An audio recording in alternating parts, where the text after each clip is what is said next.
तो इस एपिसोड के शुरुआत में हम देखते हैं उस बिस्ट के कुछ समझने से पहले अपने एमसी काफी तेज से उसके पास आ जाता है और वापस अपने सोर्ड से उसके ऊपर अटैक करने वाला होता है। ये देखकर वो बिस्ट शॉक होते हुए अपने मन में सोचता है आखिरकार ये इतना फास्ट कैसे हो गया। साथ ही वो जंप करके एमसी के अटैक को डोज कर लेता है और उसके पीछे आ जाता है। वहीं अपने एमसी का अटैक इतना ज्यादा पावरफुल होता है वहाँ मौजूद सारे पेड़ कट जाते हैं। ये देखकर वो बिस्ट बहुत ज्यादा शॉक हो जाता है और डर के मारे उसके पसीने छूटने लग जाते हैं। तभी अपने एमसी बहुत फास्ट तरह से उसके पास आके वापस से उसके ऊपर अटैक करता है जिसे वो बहुत ज्यादा मुश्किल से डोज कर पाता है, लेकिन इससे अपने एमसी के शॉट से उसके गाल पर हल्का सा कट लग जाता है। और सूरा बहुत ज्यादा फास्ट तरह से उसके ऊपर अटैक करते हुए बोल रहा होता है तुम बहुत ज्यादा स्लो, तुम बहुत ज्यादा वीक हो, तुम कम से कम मेरे से फाइट बैक तो करो, तुम तो एक टर्टल से भी ज्यादा स्लो हो, ये बहुत ज्यादा बोरिंग है। वहीं वो बीस्ट अपने मन में बोल रहा होता है आखिरकार चल क्या रहा है, ये बंदा अचानक से इतना ज्यादा स्ट्रॉन्ग कैसे हो गया, वो मुझे एक काउंटर अटैक करने का मौका भी नहीं दे रहा। तभी अपने एमसी उसके गले पर अपने शॉट से अटैक करता है जिसे वो बीस्ट झुक के डॉज कर लेता है और मन में बोलता है यही मेरे पास एक मौका है, मुझे ओपनिंग मिल चुकी है। साथ ही वो अपने क्लोज से एमसी के पेट पर अटैक करने वाला होता है पर अपने एमसी अचानक से उसके हाथ को पकड़ लेता है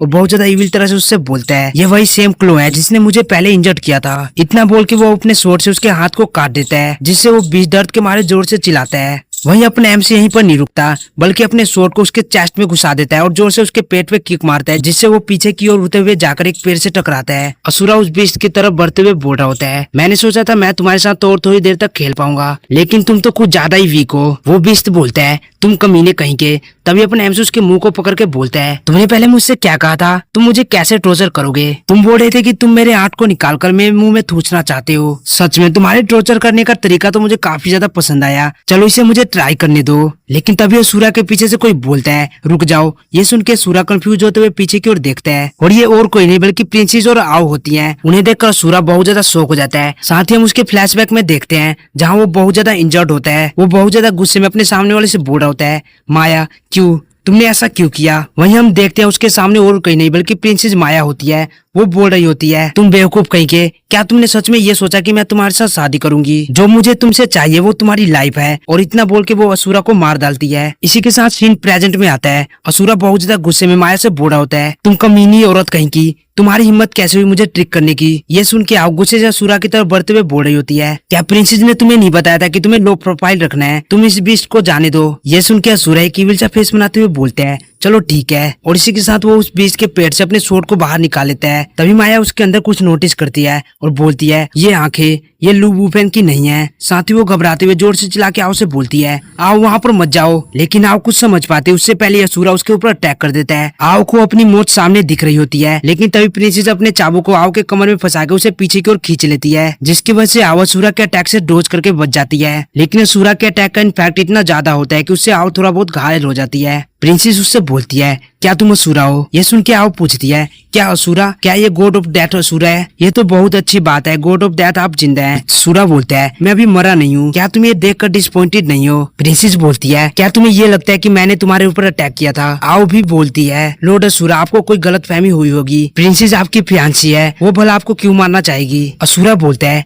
अगर तुम मेरी फियांसी नहीं होती तो भला मैं अपनी गार्ड क्यों डाउन करता और तुम्हें मुझे मारने का ओपनिंग कैसे देता। तुमने मेरे ट्रस्ट को जीत के मुझे मार डाला और यहाँ तक कि एक लोली वुमेन को मेरी बॉडी पर कब्जा भी करवा दिया। तुम तो सच में मेरी बहुत अच्छी प्रिंसेस हो। प्रिंसेस बोलती है मैं समझ गई, जिसने तुम्हें मारा था उसने मेरा रूप लेने के लिए जरूर से किसी इल्यूजन का यूज किया होगा, वो हमारे बीच दुश्मनी पैदा करने की कोशिश कर रहे हैं। असुरा बोलता है पूरे डीमन रियल में ऐसा कोई भी इल्यूजन नहीं है जो कि मेरी आंखों को धोखा दे सकता है, इसलिए तुम बहाने बनाना बंद करो और चलो अब जल्दी से मर जाओ। इतना बोल के वो अपने स्वॉर्ड से प्रिंसेस के ऊपर अटैक कर देता है। प्रिंसेस आओ को साइड करके जंप करके एमसी के अटैक को डॉज कर लेती है। तभी असुरा वापस से बहुत तेज से प्रिंसेस के ऊपर अटैक करने के लिए जाने लग जाता है, जो देखकर आओ बीच में आते हुए बोलती है लॉर्ड असुरा आओ प्रिंसेस को हार्म नहीं कर सकते। लेकिन असुरा केवल अपने एक ही चमाट से उसे दूर फेंक देता है और फिर प्रिंसेस के ऊपर अटैक करने लग जाता है। पर प्रिंसेस भी कोई कमजोर नहीं होती, वो भी काफी अच्छी तरह से उसके अटैक को डॉज कर रही होती है। इसके साथ वो भी अपने चाबुक को निकालकर उस पर काउंटर अटैक करने लग जाती है। वो दोनों ही काफी ज्यादा तेज से एक दूसरे के ऊपर अटैक कर रहे होते हैं। साथ ही प्रिंसेस उससे बोल रही होती है असुरा जल्दीबाजी मत करो, ये हमें अलग करने की एक चाल है, अगर हम एक दूसरे को मार देते हैं तो हमारे दुश्मन अपने प्लान में सफल हो जाएंगे। असुरा उसके ऊपर अटैक करते हुए बोलते हैं तुमने हाल ही में बहुत सारी नई बातें सीखी हैं, क्या इस इंसान ने तुम्हें ये सब सिखाया है। मेरी बॉडी का यूज करके एक इंसान के साथ सोना ये कैसा लगा, मुझे नहीं पता था कि तुम्हारे इस तरह के भी शौक हैं। ये सुन के प्रिंसेस भी गुस्से से बोलती है बकवास करना बंद करो। ये सुन के असुरा को भी बहुत ज्यादा गुस्सा आ जाता है और वो अपने स्वॉर्ड से बहुत पावरफुल अटैक उसके ऊपर करता है, जिनसे ब्लॉक करने में प्रिंसेस को भी काफी ज्यादा मुश्किल हो रहा होता है और वो घसीटते हुए बहुत ज्यादा पीछे की ओर चली जाती है।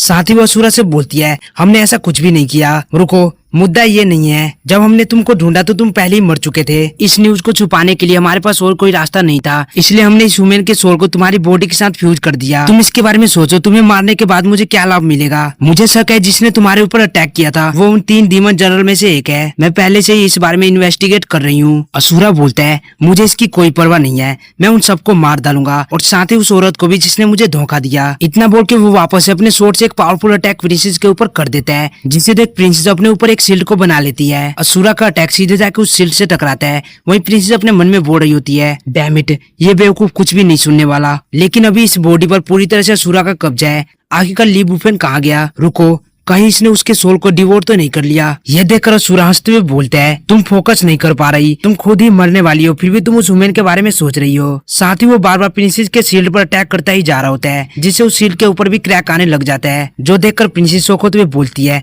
ये बिल्कुल भी अच्छा नहीं है। तभी असुरा अपना फाइनल अटैक करता है, जिससे उसका शील्ड पूरी तरह से टूट जाता है और प्रिंसेस उड़ते हुए पीछे की ओर गिरने लग जाती है। लेकिन तभी असुरा बहुत ज्यादा तेज से उसके पास जाकर उसके गले को पकड़ लेता है और प्रिंसेस से बोलता है, लगता है तुम उसकी बहुत ज्यादा परवाह करती हो, चलो ठीक है, मैं तुम्हें भी उसके पास ही भेज देता हूँ। प्रिंसेस उसके चंगुल से छूटने के लिए बहुत ज्यादा कोशिश कर रही होती है, लेकिन असुरा कुछ ज्यादा ही पावरफुल होता है। वो अपने मन में बोल रही होती है, अगर ये इसी तरह से चलता रहा तो मैं सच में मर जाऊंगी। प्रिंसेस कुछ बोलना चाह रही होती है, जो देखकर असुरा बोलता है, क्या तुम अब दया की भीख मांगना चाहती हो? मेरे डीमन क्लैन की मोस्ट नोबल प्रिंसेस, तो तुम्हारे पास भी पूंछ हिलाने और माफी की भीख मांगने का समय है। चलो ठीक है, तुम्हारा फियांसी होने के नाते मैं तुम्हारे आखिरी शब्द को सुन लेता हूँ। और इतना बोल के वो उसके गले को थोड़ा ढीला कर देता है ताकि वो बोल पाए। लेकिन जैसे असुरा अपने पकड़ को थोड़ा ढीला करता है, वो किसी मंत्र को बड़बड़ाने लग जाती है। वो मंत्र धीरे धीरे करके असुरा की बॉडी पर लिपटने लग जाते हैं, जो देखकर असुरा बोलता है, मुझे अच्छे से याद है तुम मेंटल मैनिपुलेशन में बिल्कुल भी अच्छी नहीं हो। क्या तुम्हें सच में ये लगता है कि ये लो लेवल का कर्ज मेरा कुछ बिगाड़ सकता है? ये तो सच में बहुत ज्यादा रेडिकुलस है। साथ ही वो एक्साइटेड होते हुए बोलता है,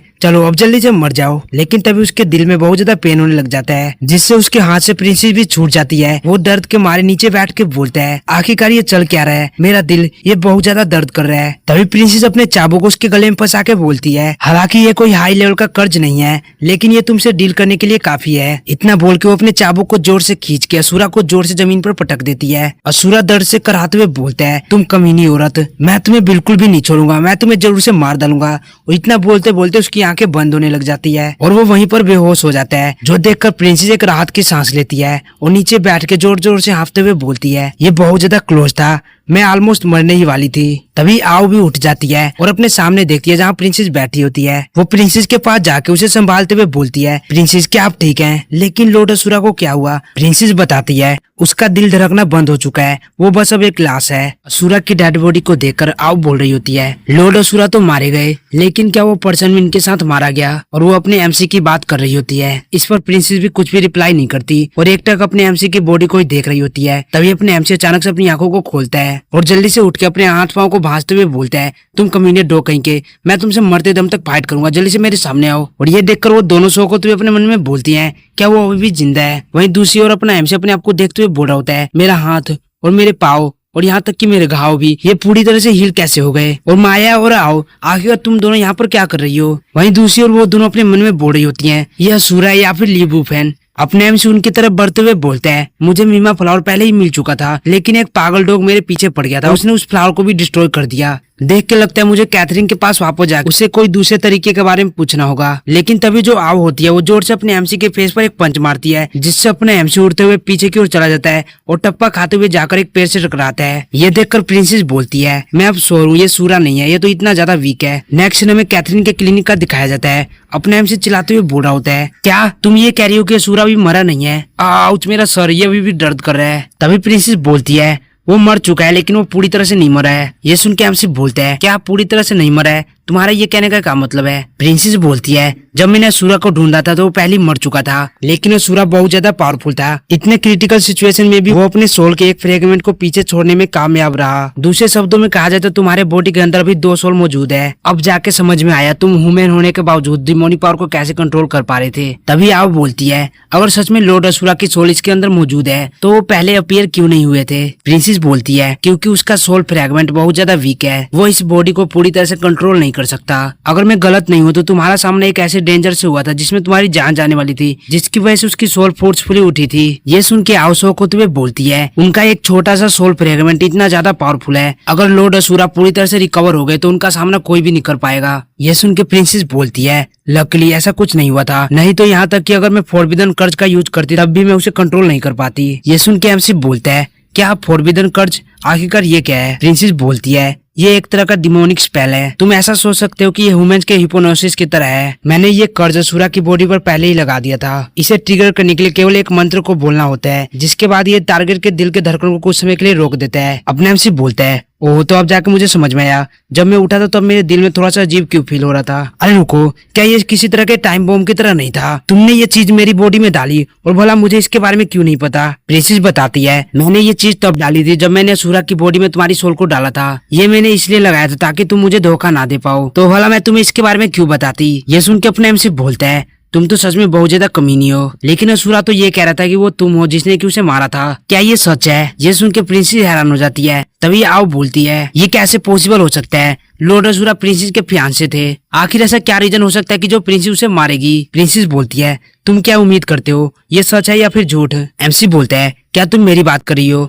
ऑफ कोर्स मैं यही चाहता हूँ कि ये सच हो। ये सुन के प्रिंसेस हैरान हो जाती है और फिर उससे बोलती है लेकिन क्यों? एमसी बोलता है असुरा और तुम दोनों ही डीमन क्लैन से हो। अगर कंपेयर किया जाए मेरे और असुरा के बीच तो तुम्हारा रिलेशनशिप जरूर से असुरा से मजबूत होगा। अगर वो तुम ही हो जिसने कि उसे मारा है तो चाहे जो भी हो जाए तुम उसे कभी भी जिंदा नहीं होने दोगी, जिसके बाद मैं केवल अकेला ही तुम्हारा पार्टनर रहूंगा। लेकिन अगर असुरा को मारने वाला कोई और है तो जब एक बार तुम्हारे बीच की गलत फहमी क्लियर हो जाएगी तब मेरा कोई यूज नहीं होगा और मैं बस एक बेकार सा सोल बन के रह जाऊंगा, और या फिर ये भी हो सकता है कि वो मुझे पूरी तरह से मार डाले। प्रिंसेस बोलती है तुम एनालाइजिंग करने में काफी अच्छे हो। अनफॉर्चुनेटली मुझे तुम्हें डिसअपॉइंट करना होगा क्योंकि वो मैं नहीं हूँ जिसने कि उसे मारा था, लेकिन तुम चिंता मत करो, मैं उसके रियल किलर को ढूंढने के बावजूद उसे जिंदा नहीं होने दूंगी। नहीं तो उसके पागलपन की वजह से न केवल मैं बल्कि मेरे फादर डीमन किंग और पूरा डीमन क्लैन खतरे में पड़ जाएगा। अगर तुम्हारे पास और कोई क्वेश्चन है तो ये अच्छा होगा कि तुम उन सभी को एक ही साथ पूछ लो। अपने एमसी बोलता है हाँ मुझे एक और सवाल पूछना है, क्या तुम उसे लाइक करती हो? प्रिंसेस बोलती है बिल्कुल नहीं। ये सुन के एमसी शो को तुम्हें बोलता है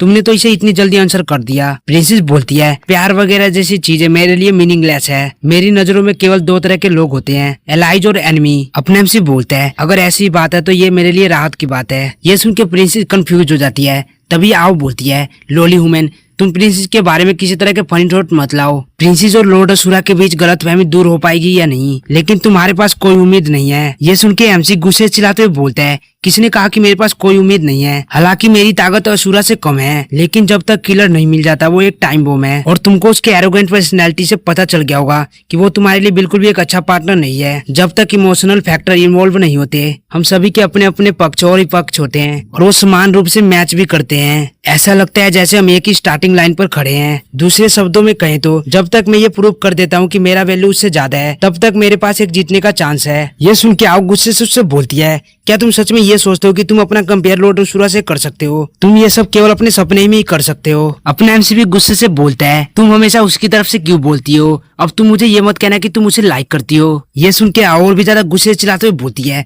बकवास करना बंद करो। अपने एमसी मिडल फिंगर दिखाते हुए बोलते हैं लगता है मैंने बिल्कुल सही जगह निशाना लगाया है, नहीं तो तुम उसके लिए इतना ज्यादा डिफेंसिव क्यों होती? वहीं दूसरी ओर प्रिंसेस अपने मन में सोच रही होती है पहले जो कुछ हुआ वो सब देखने के बाद तुम ये समझ चुके होगे कि तुम्हारे और असुरा के बीच कितना बड़ा गैप है। मैं इसे कॉन्फिडेंट कहूँ या फिर पागलपन, इस बंदे के सोचने का तरीका हमेशा बहुत अनकन्वेंशनल होता है। वहीं दूसरी ओर माओ को देखते हैं जो कि बहुत ज्यादा गुस्से में अपने एमसी से बोल रही होती है तुम इतना ज्यादा बकवास कर रहे हैं, लगता है तुम मार खाना चाहते हो। साथ ही वो एमसी को पकड़ के उठा के दूर फेंक देती है। अपने एमसी सीधे सिर के बल नीचे गिरने वाला होता है जिसकी वजह से वो जोर से चिल्ला रहा होता है। तभी वहाँ पर वो रोबोट आके उसे पकड़ लेता है और तभी वहाँ पर कैथरीन बहुत ज्यादा गुस्से में आते हुए बोलती है क्या तुम्हारा हो गया? अगर तुमने और ज्यादा शोर मचाया तो मैं तुम्हारी बॉडी को काट के टुकड़ों में बदल दूंगी। वहीं वो रोबोट उसे शांत करने की कोशिश कर रहा होता है। तभी एमसी के कंधे पर कोई हाथ रखता है और ये और कोई नहीं बल्कि वही डॉग बीस्ट होता है। और उसे देखने के बाद अपने एमसी तुरंत ही उससे दूर हट जाता है और अपने मन में सोचता है आखिर ये अभी भी जिंदा कैसे है। तभी प्रिंसेस उसके माइंड में बताती है तुम्हारे बेहोश होने के कुछ ही देर बाद ये सभी वहाँ पर आके इसे बचा लाए। हालांकि वो बहुत ज्यादा इंजर्ड था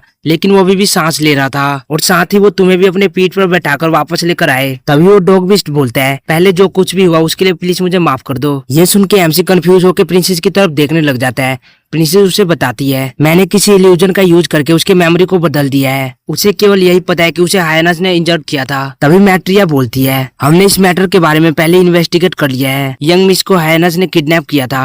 हमें गलत फहमी हो गई थी कि उसे तुमने किडनैप किया है, प्लीज हमें माफ कर दो। ये सुन के अपने एमसी बहुत ज्यादा गुस्से में चिल्लाते हुए बोलते हैं तुम लोग ना केवल सही गलत में अंतर नहीं कर सकते बल्कि तुम काइंडनेस का बदला दुश्मनी से चुकाते हो। और साथ ही तुमने उस मीमा फ्लावर को भी डिस्ट्रॉय कर दिया जिसे पाने के लिए मैंने बहुत ज्यादा हार्डवर्क किया था। और तुम लोग ये सोचते हो कि एक छोटी सी माफी से सब कुछ ठीक हो जाएगा। ये सुन के मैत्रिया और माफी मांगते हुए बोलती है प्लीज हमें माफ कर दीजिए, हम बहुत ज्यादा इम्पल्सिव हो गए थे, हम इसकी भरपाई कैसे कर सकते हैं। तभी प्रिंसेस कैथरीन से बोलती है डॉक्टर कैथरीन क्या मीमा फ्लावर और कहीं पर मिल सकता है। कैथरीन बोलती है मीमा फ्लावर के जो उगने का कंडीशन है वो बहुत ज्यादा हार्श है। पूरे बीस्ट क्लैन में एकमात्र मंजू माउंटेन है जहाँ पर ये उगता है और ये 30 सालों में केवल एक बार ही खिलता है। अगर तुम मीमा फ्लावर को प्राप्त करना चाहती हो तो तुम्हें 30 साल तक वेट करना होगा। यह सुन के अपने एमसी घबराते हुए मन में सोचता है तब तक तो मैं ओल्ड हो जाऊंगा। आओ भी उसके पीछे से बोलती है 30 साल, उसके बाद तो तुम्हें इसकी जरूरत भी नहीं पड़ेगी। वो डॉग बेस्ट भी इसके लिए अपने एमसी से माफी मांगता है। प्रिंसेस बोलती है इसे भूल जाओ, ये बस हमारा एक बैड लक था। ये सुन के अपने एमसी चिल्लाते हुए बोलता है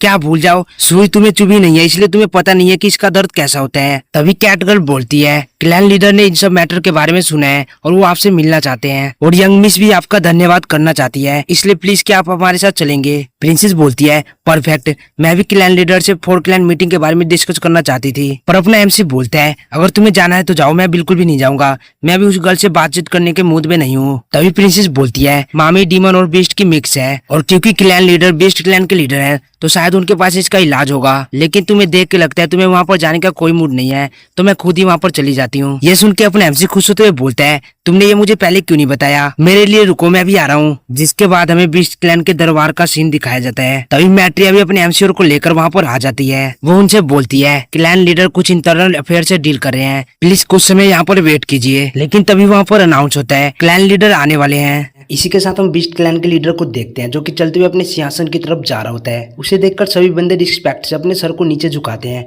और बोलते हैं चीफ आपका स्वागत है। वहीं उसे देख अपने एमसी बोल रहा होता है क्या यही बीस्ट क्लैन का लीडर है। याओ भी बोलती है वो सच में बहुत शानदार है। जिसके बाद बीस्ट क्लैन का लीडर अपने सिंहासन पर जाकर बैठ जाता है और फिर बाकी लोगों से बोलता है आप सभी भी अपनी सीट पर बैठ जाइए। जो सुनकर सभी लोग शांति से बैठ जाते हैं और ये देखकर अपने एमसी शौक होते हुए बोलता है यहाँ का एटमोस्फियर डीमन क्लैन के मीटिंग से बहुत ज्यादा अलग है। जो सुनकर प्रिंसेस बताती है चारों क्लैनों में से बीस्ट क्लैन सबसे ज्यादा यूनाइटेड है। डीमन क्लैन जहाँ ताकत को सबसे ज्यादा वैल्यू करते हैं वहीं बीस्ट क्लैन वाले प्रतिष्ठा को वैल्यू करते हैं। यहाँ पर केवल सबसे ज्यादा प्रतिष्ठित और भरोसेमंद व्यक्ति ही मुखिया के रूप में चुने जा सकते हैं, इसीलिए यहाँ के लोग लीडर की इतनी ज्यादा रिस्पेक्ट करते हैं। तभी वहाँ पर एक बंदा चिल्लाते हुए बोलता है उनको अंदर लेकर आओ। जिसके बाद हम उन्हीं हायनस को देखते हैं जिसने पू के ऊपर अटैक किया था, जिन्हें 20 सैनिक पकड़कर सभा में लेकर आ रहे होते हैं। फिर उन्हें लीडर के सामने घुटनों पर बैठा दिया जाता है, जिन्हें देख अपना एमसी हैरान होते हुए बोल रहा होता है क्या ये वही हायनस नहीं है जिन्होंने हमारे ऊपर अटैक किया था। जो सुन के मैट्रिया बोलती है ये हायनस बहुत बेकार है, ये हमेशा कुछ ना कुछ इविल काम करते रहते हैं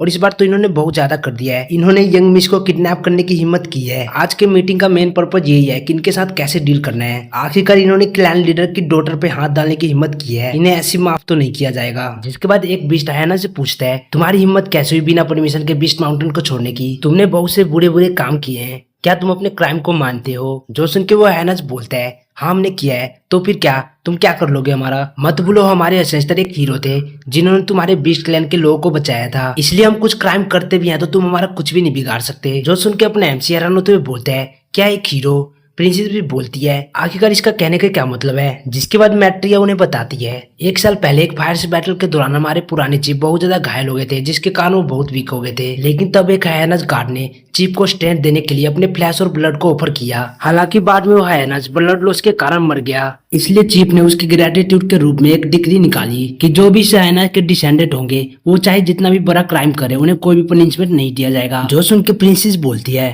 तो अच्छा ये बात है। वहीं अपने एमसी भी बोलता है वो अच्छा, इसी कारण ये हायनस जितने ज्यादा निडर होके ये सब क्राइम कर रहे हैं। मैट्रिया बोलती है इन रूल्स के कारण ये कई सालों से बुरे काम कर रहे हैं, हर कोई इनसे नफरत करता है लेकिन इन्हें रोकने का कोई तरीका नहीं है। एमसी बोलते हैं तुम्हारी बातों को अगर साफ सुथरे शब्दों में कहे तो उसका मतलब ये है, जाओ जाओ तुम्हें जो करना है करो, तुम्हारे लिए कोई भी पनिशमेंट नहीं है। वो पागल ही होगा जिसने की ऐसी डिग्री निकाली है। प्रिंसेस भी बोलती है उन्होंने इंसानियत के तौर पे ये डिग्री निकाली थी, लेकिन ये उनके लिए डिजास्टर बन गई। एमसी बोलता है अगर मैं चीफ होता तो मैं इन्हें पूरी तरह से खत्म कर देता। तभी आओ बोलती है आखिरकार इसमें कॉम्प्लिकेटेड क्या है, यहाँ तक कि हमारे डीमन क्लैन में भी बच्चों को चोट पहुंचाना बिल्कुल भी माफ नहीं किया जाता, तुम लोगों ने मार क्यों नहीं देते। एमसी बोलते हैं क्या तुम्हारे अंदर दिमाग भी है, अगर ये इतना ही सिंपल होता तो वो कब के मारे गए होते। ये सुन के याओ गुस्से से बोलती है तुम ही हो जिसके अंदर ब्रेन नहीं है। तभी प्रिंसेस भी बोलती है वो सही कह रहा है, उन्हें मारने का मतलब है एंसेस्टर के रूल को ना मानना, लेकिन उन्हें ऐसे जाने देना लोगों को शांत नहीं करेगा। मैं भी ये जानने के लिए बहुत ज्यादा उत्सुक हूँ कि चीफ भाई कैसे इसे हैंडल करते हैं। इसी के साथ हम फिर से हायनस को देखते हैं जो कि बोल रहा होता है हम यहाँ पर आए और हमने कन्फेस भी कर दिया,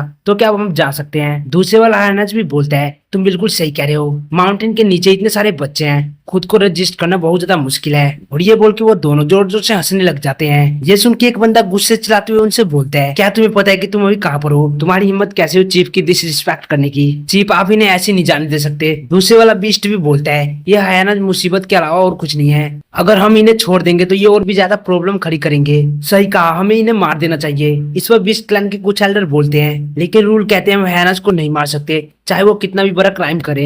अगर हम हीरोज के डिसेंडेंट को मारते हैं तो जो लोग क्लैन के लिए अपना लाइफ रिस्क में डालते हैं उनका मनोबल टूट जाएगा। यह सुन के कुछ भी गुस्से चिल्लाते हुए बोलते हैं तो क्या हम इन्हें ऐसी जाने देंगे, तो फिर उन बच्चों का क्या जिन्हें ये जबरदस्ती पकड़ कर ले गए और मार दिया, क्या उन सबका लाइफ मैटर नहीं करता। इसी के साथ सभा में सभी लोग चिल्लाने लग जाते हैं इन्हें मार डालो इन्हें मार डालो। उनकी ये सब बातों को सुनकर क्लैन लीडर जोर से रोर मारता है जिससे पूरी सभा शांत हो जाती है। ये सब देखकर प्रिंसेस बोल रही होती है देख के लगता है कि बीस्टमैन दो ग्रुप में बच चुके हैं, एक ग्रुप जो उन्हें मारना चाहता है और एक ग्रुप उन्हें नहीं मारना चाहता। मैं देखना चाहती हूँ एक चीफ होने के नाते वो कैसा डिसीजन लेते हैं जिससे कि दोनों साइड के लोग सेटिस्फाई हो। एमसी बोलता है क्या तुमको नहीं लगता यहाँ पर एक और प्रॉब्लम है, अगर वो इसमें कोई भी गलती करते हैं तो इससे बीस्ट क्लैन के लिए सीरियस परिणाम हो सकते हैं। मैट्रिया पूछती है कौन सा प्रॉब्लम, तुम किस सीरियस परिणाम के बारे में बोल रहे हो। आओ बोलती है उसकी बातें मत सुनो, उसे हमेशा रहस्यमयी बातें करना पसंद है। तभी क्लैन लीडर बोलता है क्लैन के लॉ के अनुसार मैं इन हायनस को दोषी घोषित करता हूँ और मैं इन्हें डेथ की सजा देता हूँ। ये सुन के मैट्रिया के साथ साथ बहुत से लोग खुश हो जाते हैं और खुश होकर बोलते हैं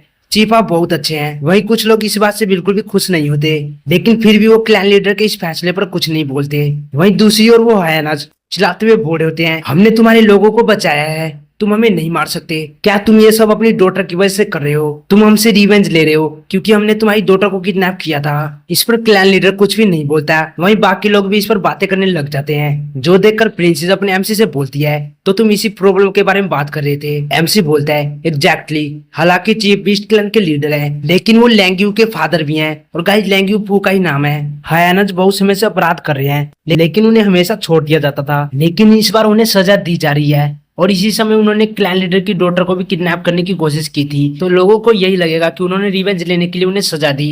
एक बार जब कोई लीडर पक्षपाती लगने लग जाता है तो उनकी सत्ता कमजोर हो जाती है। याओ बोलती है ये तो सच में बहुत कॉम्प्लिकेटेड है, हम डीमन का ही सही है, हम लोग डुएल करते हैं और जीतने वाला ही फैसला करता है कि आगे क्या करना है। तभी मैट्रिया बोलती है नहीं चीफ भाई बहुत अच्छे लीडर हैं, वो हमेशा जस्टिस का साथ देते हैं, लोग उनके बारे में ऐसा नहीं सोचेंगे। फिर हम वापस हायनस को देखते हैं जो कि बोल रहे होते हैं मुझे पता है तुम अपनी पोजीशन का यूज करके हमसे बदला ले रहे हो, तुम क्लैन लीडर बनने के लायक नहीं हो। उनकी ये बात सुन के बीस्ट क्लैन के बहुत से लोग बोलने लग जाते हैं वो हमारे पूर्वजों द्वारा बनाए गए नियम को ऐसी कैसे पलट सकते हैं, अगर वो ऐसा करते हैं तो फ्यूचर में चीफ के ऊपर कोई भी भरोसा नहीं करेगा।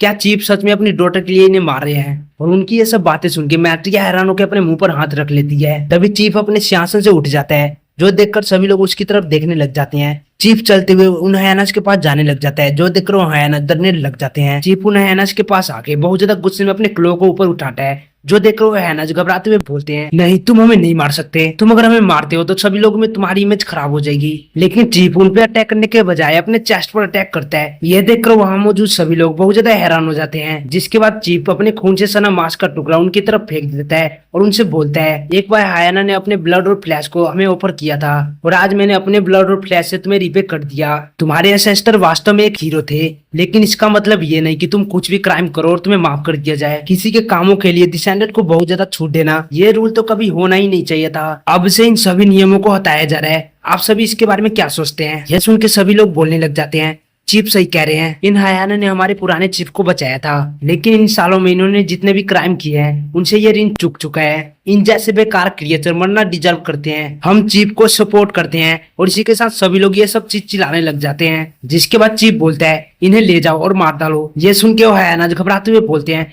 प्लीज हमें मत मारो, हमें माफ कर दो, हम आगे से ऐसा कोई भी गलती नहीं करेंगे। जिसके बाद मैटिया चीफ को संभालते हुए डॉक्टर से चिल्ला के बोलती है डॉक्टर जल्दी कीजिए, चीफ को आकर हिल कीजिए। अपने एमसी बोल रहा होता है ये सच में एक एक्सीलेंट लीडर है। प्रिंसेस भी बोलती है इन जैसे लीडर के साथ इसमें कोई भी आश्चर्य नहीं है, बीस्ट क्लैन इन कुछ सालों में स्ट्रॉन्ग होता जा रहा है, इनके साथ अलायंस बनाना डीमन क्लैन के लिए एडवांटेज है। तभी चीफ का ध्यान भी इनके ऊपर जाता है। चीफ उनसे बोलता है तुम शायद से डीमन प्रिंसेस और ये तुम्हारे हस्बैंड है। जिसके बाद एमसी और प्रिंसेस उनसे बोलते हैं डीमन क्लैन से मोई और असुरा आपको ग्रीट करते हैं। क्लैन चीफ अपने एमसी से बोलते हैं मैट्रिया ने मुझको बताया था तुम इन्हें लिंगू को हायना से बचाया था, उसका फादर होने के नाते मुझे अपना ग्रेटिट्यूड एक्सप्रेस करना चाहिए था। हालांकि तुमने लॉकडाउन बैन को इग्नोर किया और बिना परमिशन के हमारे टेरिटरी में घुसे। आखिरकार तुम्हारा ये सब करने का क्या पर्पस था? और वो ये बहुत ज्यादा गुस्से में बोल रहा होता है। तभी एमसी के पीछे से दो बीस्टमैन बोलते हैं ये डीमन हमेशा से बहुत ज्यादा एरोगेंट रहे हैं, ये बाकी के 3 क्लैन को अपने से नीचा समझते हैं। ये 4 क्लैन मीटिंग के दौरान ये सब करके हमें खुलेआम चुनौती दे रहे हैं। अगर ये बात बाहर फैल गई तो हम हंसी का पात्र बन जाएंगे, इन्हें जल्दी से पकड़ लो। और इतना बोल के वहां मौजूद सभी बीस्टमैन अपने एमसीओर को घेर लेते हैं, जो देखकर अपने एमसीओर के पसीने छूटने लग जाते हैं। तभी मैट्रिया उन लोगों को शांत कराते हुए बोलती है यहाँ पर एक मिसअंडरस्टैंडिंग है, ये एक रीजन की वजह से यहाँ पर आए थे। लेकिन वो मैट्रिया की बात सुने बिना बहुत ज्यादा गुस्से में चिल्लाते हुए बोलते हैं ये डीमन लोग बहुत ज्यादा कमीने होते हैं, ये जरूर इनका कोई बहाना होगा, ये क्लियरली हमारे ऊपर स्पाई करने के लिए आए हैं, हमें इन्हें मार देना चाहिए। तभी एमसी बोलता है चीफ ने उस बेकार से रूल को खत्म करने के लिए खुद को चोट पहुंचाया और मुझे लगा कि वो एक न्यायप्रिय राजा है, लेकिन अब मुझे लगता है कि मैं गलत था और तुम सब जो उनके फॉलोअर्स हो तुम और कुछ नहीं बल्कि एक इडियट के झुंड हो। ये सब सुनने के बावजूद चीफ शांति से उन्हें देख रहा होता है, लेकिन बाकी लोग चिल्लाते हुए बोल रहे होते हैं तुम्हारी हिम्मत कैसे हुई हमारी क्लैन और चीफ की इंसल्ट करने की। अपने एमसी चिल्लाते हुए बोलता है क्या मैंने कुछ गलत कहा? हायनाज रूल का फायदा उठा के कई सालों से बुरे बुरे काम कर रहे थे, लेकिन तब भी तुमने कुछ नहीं किया। मैंने तुम्हारे चीफ की डॉटर की जान बचाई और तुम्हें एक बहुत बड़े खतरे से छुटकारा दिलाने में तुम्हारी मदद की, और तुम हमारे साथ इस तरह का व्यवहार कर रहे हो। तुम इडियट के झुंड नहीं हो तो और क्या हो? आओ भी गुस्से से चिल्लाते हुए बोलती है वो हायनाज बिल्कुल सही थे, तुम अनग्रेटफुल लोगों के अलावा और कुछ नहीं हो, तुम लोग हायनाज के खाना बनना डिजर्व करते हो। ये सुन के सभी लोग चिल्लाते हुए बोलने लग जाते हैं तुमने क्या कहा? तुम कमीने लोग, तुम्हारी ये कहने की हिम्मत कैसे हुई? जल्दी से इन्हें मार डालो। ये सब देखकर मैट्रिया घबराते हुए बोल रही होती है ओह नो ये तो मैटर बहुत ज्यादा बड़ा होता जा रहा है। फिर वो चीफ से हाथ जोड़कर बोलने लग जाती है चीफ प्लीज मुझे एक्सप्लेन करने दीजिए। चीफ बोलता है इसकी कोई जरूरत नहीं है, और फिर वो अपने एमसी से बोलता है कोई मैटर नहीं करता कि तुम्हारा रीजन क्या था, तुमने रूल तोड़ के बिना परमिशन हमारे टेरिटरी में घुसे हो, गाड़ी ने पकड़ लो। लेकिन तभी कोई चिल्लाते हुए बोलता है रुक जाओ, और ये और कोई नहीं बल्कि चीफ की डॉटर पू होती है, जो कि गुस्से से दौड़ते हुए आ रही होती है। और फिर वो चीफ के पास आके गुस्से से चिल्लाते हुए बोलती है भाई तुम दमी कहीं के, इस बंदे को मैं अंदर लेकर आई हूँ, क्या तुम समझे? और अपने फादर से इस तरह से बात करता देख अपना एमसी हैरान हो जाता है। वहीं प्रिंसेस और याओ भी बहुत ज्यादा हैरान होती है। वो यहीं पर नहीं रुकती, वो और भी बोलने लग जाती है वो अभी अभी कौन था जिसने इन्हें अरेस्ट करने के लिए कहा, जल्दी से मेरे सामने आओ। क्या वो तुम थे? वो बंदा बोलता है नहीं नहीं मैं नहीं था। या फिर तुम थे?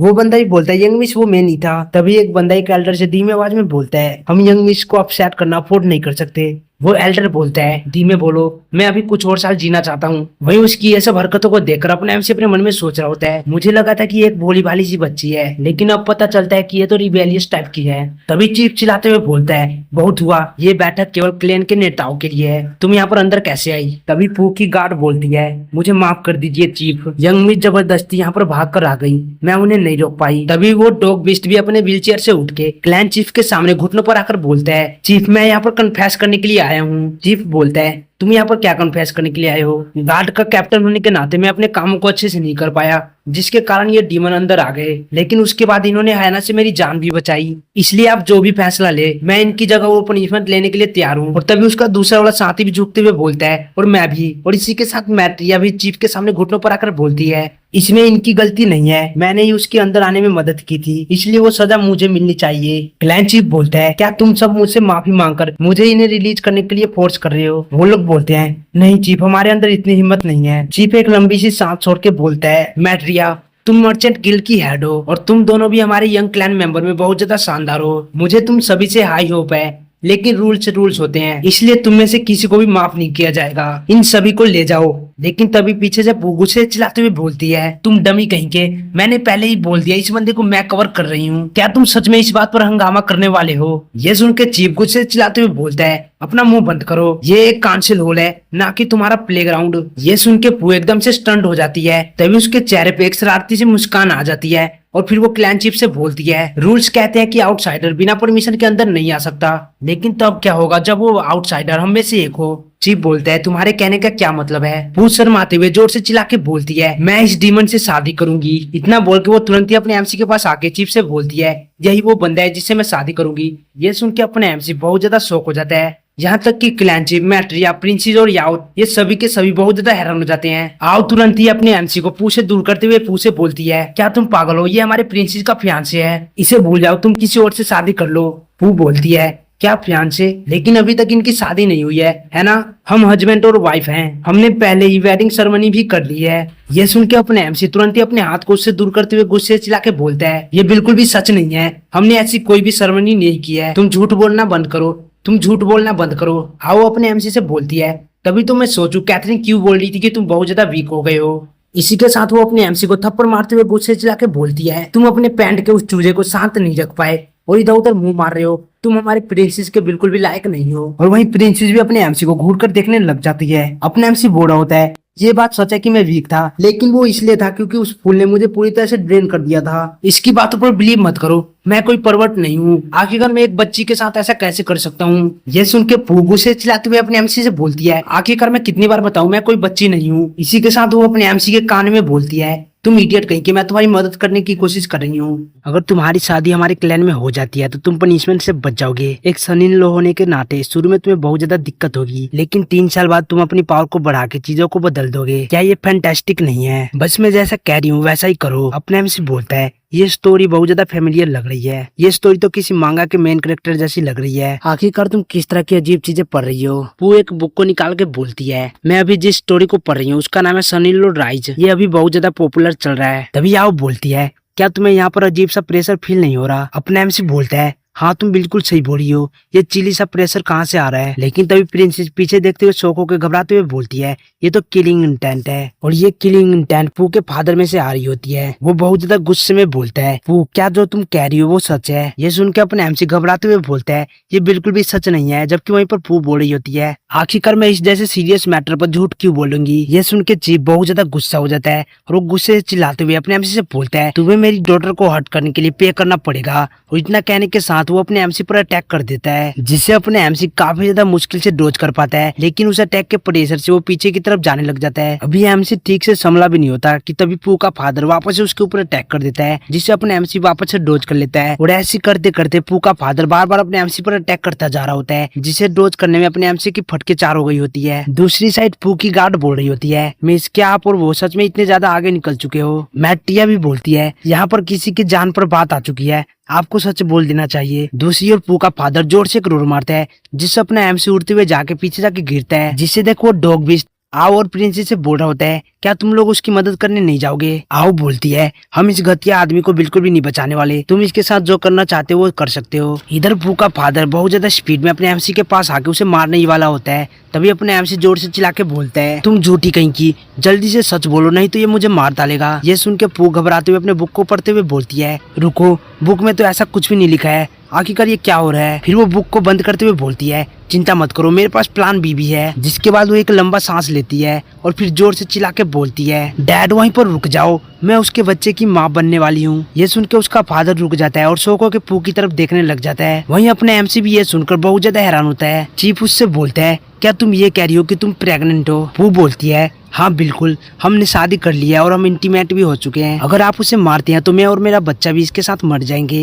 और ये सब सुन के उसका फादर और भी ज्यादा गुस्से में अपने एमसी की तरफ देखने लग जाता है, जिसे देखकर अपने एमसी के फटके 4 हो जाती है। उसका फादर बहुत ज्यादा गुस्से में अपने एमसी के गले को पकड़ के बोलता है, मैं तुम्हें मार डालूंगा। लेकिन तभी प्रिंसेस अपने एमसी को बचाने के लिए अपने अटैक को तैयार करने लग जाती है और तुरंत ही चीफ के ऊपर अटैक कर देती है, जिससे थोड़ी देर के लिए चीफ डिस्ट्रैक्ट हो जाता है और उतने देर में प्रिंसेस अपने एमसी को बचा लेती है। और फिर चीफ से बोलती है, सूरा मेरा मेरा फियांसे है, अगर आप इसे मार देते हैं तो इसका मतलब ये होगा कि आप डीमन क्लैन से वार स्टार्ट करना चाहते हैं। चीफ बहुत ज्यादा गुस्से में चिल्लाते हुए बोलता है, इस कमीने ने मेरी डॉटर की जिंदगी बर्बाद कर दी है। जो इसने किया है उसके लिए इसे पे करना पड़ेगा, चाहे इसके लिए दोनों क्लैन के बीच वार क्यों ना स्टार्ट करना पड़े। मैं इसे बिल्कुल भी नहीं छोड़ूंगा। ये सुन के प्रिंसेस चिल्लाते हुए बोलती है, मुझे यकीन नहीं है कि सूरा ने ऐसा कुछ किया होगा। तभी आओ प्रिंसेस के पास आके बोलती है, प्रिंसेस अभी हम इनके इलाके में हैं और हम नंबर में भी कम हैं। इस जैसे कमीने बंदे के लिए दो क्लैन के बीच वार स्टार्ट करने की कोई जरूरत नहीं है, इसे उनके हवाले कर दीजिए। ये सुन के अपने हमसे गुस्से से चिल्लाते हुए आओ से बोलता है, तुम गद्दार कहीं की, आखिरकार मेरी मौत से तुम्हें क्या फायदा होगा। आओ बोलती है, इससे मेरा कोई लेना देना नहीं है,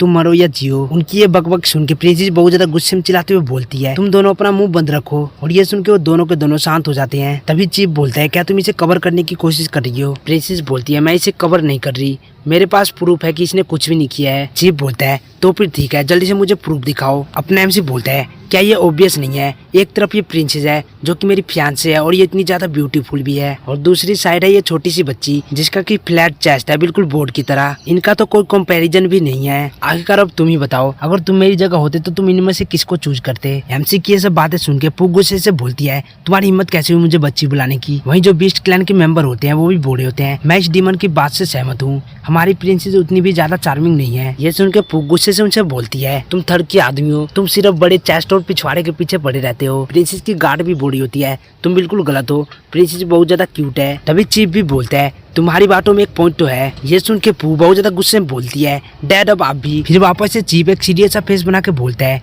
लेकिन ये तो सिर्फ कहने की बातें हैं, मुझे वास्तव में प्रूफ चाहिए। प्रिंसेस बोलती है, क्योंकि लैंग्यू कह रही है कि वो इसके बच्चे से प्रेग्नेंट है, तो चलो हम इसे डॉक्टर पे चेक करवा लेते हैं, जिसके बाद सच सामने आ जाएगा। इसके अलावा मामी ने सूरा को पॉइजन किया है, जिसके कारण अगर वो किसी के साथ इंटीमेट होता है तो उसे भी वो पॉइजन लग जाएगा। चीफ बोलता है, क्या पॉइजन। अपने हमसे बोलता है, हाँ बिल्कुल, मैं बीस्ट माउंटेन पर भी इसी के एंटीडोट के लिए आया था, जिसका नाम सकूबस फ्लावर है। प्रिंसेस बोलती है, अगर हमारे पास कोई दूसरा रास्ता होता तो हम आपके क्लैन रूल को नहीं तोड़ते। और ये सुन के चीफ अपने पूंछ को लंबा करके अपने एमसी को लपेट के अपने पास खींच लेता है और उसे सूंघने के बाद उसे वापस रखते हुए बोलता है, हाँ तुम बिल्कुल सही कह रही हो, इसे तो सच में पॉइजन किया हुआ है। मैं लास्ट बार पूछता हूँ, क्या तुम सच कह रही हो। फूस शर्माते हुए बोलती है, अगर मैं सूरज से शादी कर लेती हूँ तो बाद में तो हमारे बच्चे होंगे ही। चीफ चिल्लाते हुए बोलता है, बकवास बंद करो, मैं हमेशा तुम्हारी गलतियों को माफ कर देता हूँ, लेकिन इस बार तुम्हारे मजाक से दो क्लैन के बीच वार स्टार्ट होने वाला था, जो कि बिल्कुल भी माफी के लायक नहीं है। इसे जल्दी से इसके रूम में ले जाओ और बिना मेरे परमिशन के कहीं भी नहीं जा सकती। ये सुन के पू उदास हो जाती है और चिल्लाते हुए बोलती है, मैं जो कुछ भी करती हूँ वो हमेशा आपकी नजरों में गलत ही होता है, मुझे ढूंढने की क्या जरूरत थी, इससे अच्छा तो मैं हैनाज के खाना बन जाती।